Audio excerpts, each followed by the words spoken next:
Et une autre fois, il a vomi au milieu de mon couloir. Monsieur Dacosta, mon chat, il avait bouffé mes plantes vertes. S'était fait un petit lavement, rebelote avec Monsieur Dacosta. Je devrais lui donner ce chat en fait. En plus, il veut plus manger de croquettes. Et ben moi, mangeant seule, j'ai pas des masses de reste. Ben Madame Dacosta si. Pour Monsieur Dacosta, elle fait la cuisine. Alors il y a des restes, obligé. Non mais, j'en ai marre de ce chat. On dit que les gens qui n'aiment pas les bêtes n'aiment pas les hommes. Oh mais moi je crois que c'est tout le contraire. Il a ruiné mes rideaux. Il défecte dans le terreau. Je lui ai dit et répété qu'il a sa caisse, mais il n'écoute pas. Ça sert à quoi que t'aies des grandes oreilles si t'écoutes pas? Elle n'arrête pas de le taper, de le retourner avec un journal. Il n'écoute rien. C'est pas un chien. C'est un chat, c'est vrai.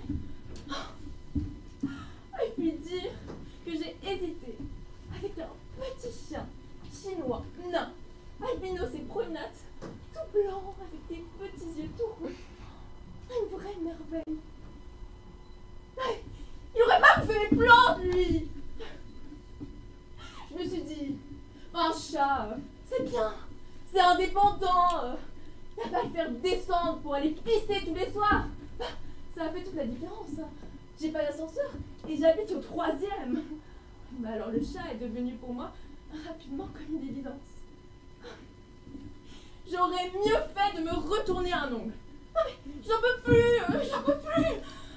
Je crois que je l'ai tellement retourné qu'il devient fou. Il se croit en pleine jungle. Il se fait les griffes sur mon meuble espagnol. Quoi faire? J'en ai tellement parlé à mes amis qu'aujourd'hui c'est malin. Plus personne n'en veut. Ulysse, il s'appelle? Je lui ai fait couper les coucougnettes. Il est vacciné contre tout, même les pigeons. Oh, et puis dans le journal l'autre jour, j'ai lu une chose affreuse. Une vieille dame, morte, bouffée par son chat. Ah, je vous jure, ça vous retourne. Alors maintenant, j'ai du mal à soutenir son regard. Savoir que ça peut bouffer cette saloperie. Oh, pauvre petite bête. Il me fait peur.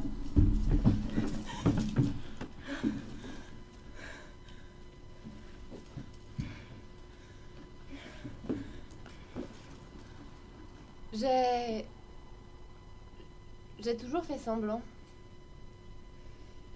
Faire semblant. Sans blague. C'est excitant. Pour tout, je fais semblant. Là, tout de suite, je fais semblant. Ma vie est remplie de semblants. Du matin au soir. Et toutes les nuits qui suivent, je fais semblant. Ça parfume. Oui, ça parfume. Ça pimente, ça ressemble enfin à quelque chose. On commence par mettre une distance. Créer un espace. On s'entraîne pas, ça vient comme ça, c'est presque génétique. On peut faire semblant, tronquer, truquer. On n'est pas forcément menteur, mais moi je le suis. Je suis une menteuse chronique qui fait semblant. J'arrange tout à ma sauce. Je crée du mystère. J'ai toujours voulu raconter ma vraie vie à quelqu'un. Mais j'ai jamais pu. Lui dire que j'ai été trouvée dans un panier en osier qui flottait sur le bord d'une rivière. Personne ne me croira. À quoi bon de rajouter que c'était une rivière en Afrique noire et que ma mère nourricière ressemblait à Jane et mon père à Tarzan, en nettement plus beau et très élégamment habillé, pas comme l'autre.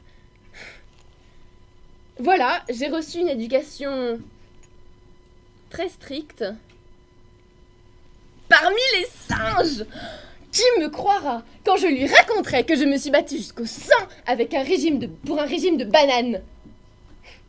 Ça rigolait pas tous les jours. J'ai retrouvé mon père. Mon vrai père. Je suis en fait la fille illégitime. Mais c'est tellement plus sexy d'être illégitime. Donc, je suis la fille illégitime de Giacometti et d'une vendeuse de couleurs. Voilà. Ça fait beaucoup, mais c'est la vérité que j'aimerais raconter. Ou alors que je me suis mariée une première fois avec un prince au Rajasthan.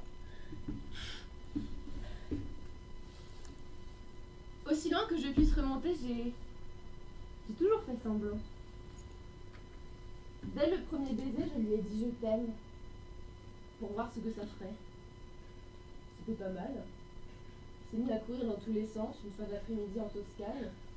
Parce que le père de mon père, qui ressemblait à Tarzan, était toscan et consul de Kinshasa. Alors voilà quoi dire de plus. Qu'avec le prince au Rajasthan, ça s'est mal terminé, sans blague. Je supporte pas les palais. C'est trop grand, trop organisé, trop lascif. Manque de bruit. Moi j'aime la ville. Un jour que je devais choisir entre 2 diamants, pas très généreux ce jour-là, il me faisait choisir. Je suis repartie avec le grand bijoutier, un Arménien du Liban. Ensuite, j'ai suivi un basketteur yougoslave qui s'était cassé la cheville, un chanteur de flamenco qui jouait aux cartes, puis un vétérinaire, je sais pas pourquoi, un chef opérateur chilien qui luttait obstinément et un gynécologue amer. J'ai jamais voulu avoir d'enfant. Voilà, j'ai pris beaucoup d'avions, j'ai vu pas mal de pays. Un jour, je vous raconterai l'histoire formidable avec un Japon nippon. Avec un jockey nippon, pardon. Là encore, qui me croira? Un japonais tellement petit, tellement sexy et beau aussi. Voilà. J'ai vécu 2 ans à Kyoto, dont 6 mois que j'ai passé à suivre toutes les courses de Keirin. Les courses de vélo sur lesquelles j'ai parié. Comme au Veldiv. Tiens, le Veldiv. Ça me rappelle une histoire qu'on m'a racontée. Une petite fille qui avait grandi chez un couple d'agriculteurs dans le sud de la France. Ses parents avaient fini au Veldiv. J'ai pas souvenir que mes parents aimaient le vélo.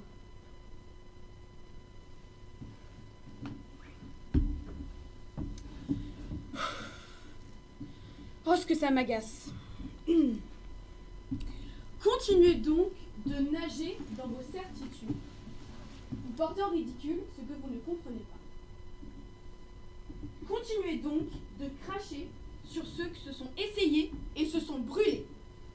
Continuez vos jugements boiteux à l'emporte-pièce, vous qui savez tout mieux que tout le monde, reines et rois de Strass. Continuez.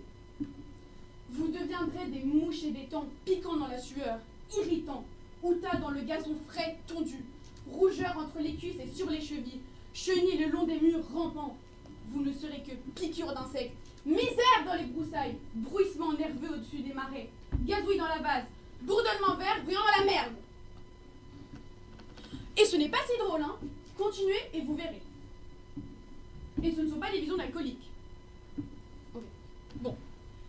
C'est vrai que le mélange caché cognac-champagne à la longue, je peux devenir un peu nerveuse et balancer pas mal de conneries, me mettre carrément de mauvaise foi, par principe.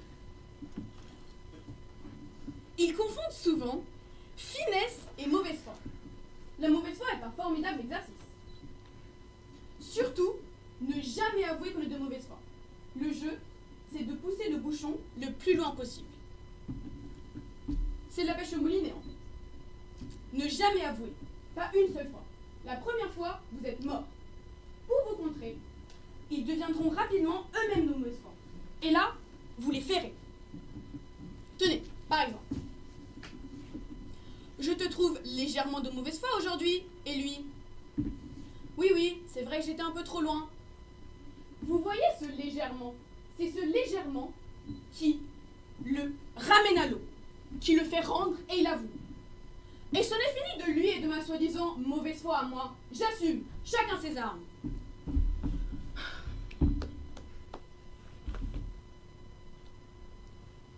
Il y a une définition que je ne comprends pas. C'est énervé. Être énervé. C'est être sans nerfs, non? Alors que moi, j'ai l'impression d'en avoir trop. Et qui se tendent.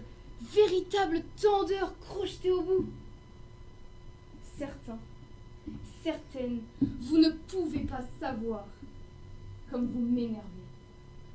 C'est difficile d'imaginer à quel point vous me mettez à bout, à vous étrangler en rêve dans un terrain vague.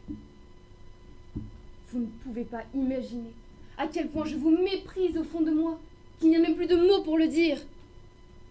Du mépris, je passe à la colère et aux insultes. C'est difficile de garder ses distances avec le mépris. Et là, j'ai les nerfs qui craquent. Ça, je le sens. Je me mets à pleurer nerveusement, à bout de nerfs.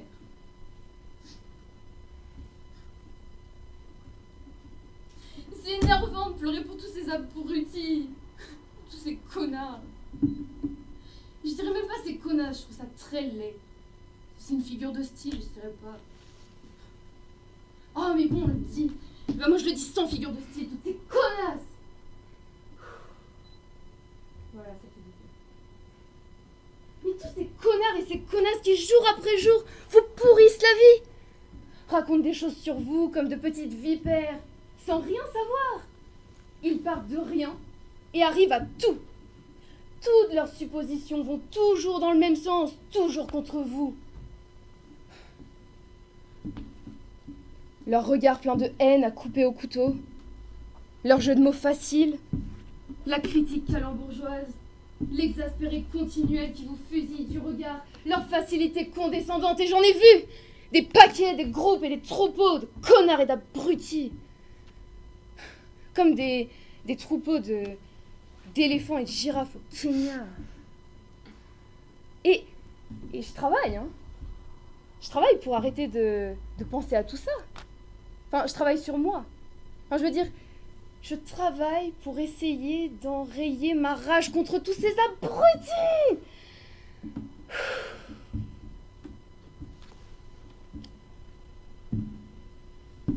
Et puis,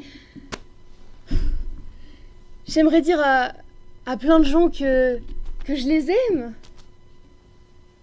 Pour leur constance, leur humour, leur intelligence de cœur, leur finesse. Vous voyez? C'est ça le problème. Enfin, mon problème. C'est que je passe d'un extrême à l'autre. Il n'y a pas d'équilibre, de nuance. C'est soit blanc, soit noir. Soit brûlant, soit gelé. Je connais pas le tiède ou le gris. C'est tout mon problème. Soit je mets les gens sur un piédestal, soit je les enterre au plus profond. Et moi, je sais pas comment me situer, moi, dans tout ça. Dans ce monde de sommets et de gouffres. Je sais où je suis. Je suis sur le plancher des vaches à ras de trottoir.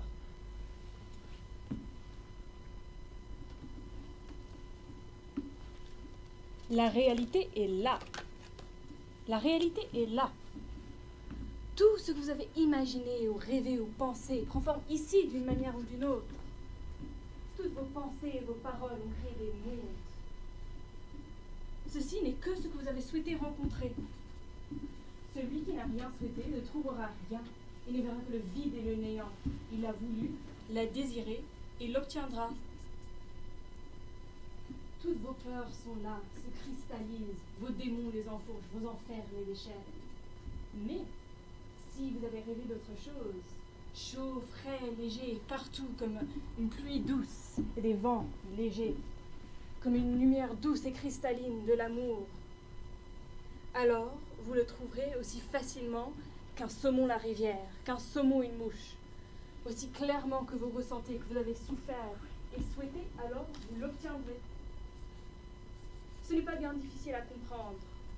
Ce que vous avez été, vous en dépendez, et ce que vous êtes vous prépare pour après. Vous capitalisez de l'amour pour après, pour vous. La moindre parole, le moindre mot, le moindre geste, le moindre regard, tout se répercute en écho comme un caillou dans une mare.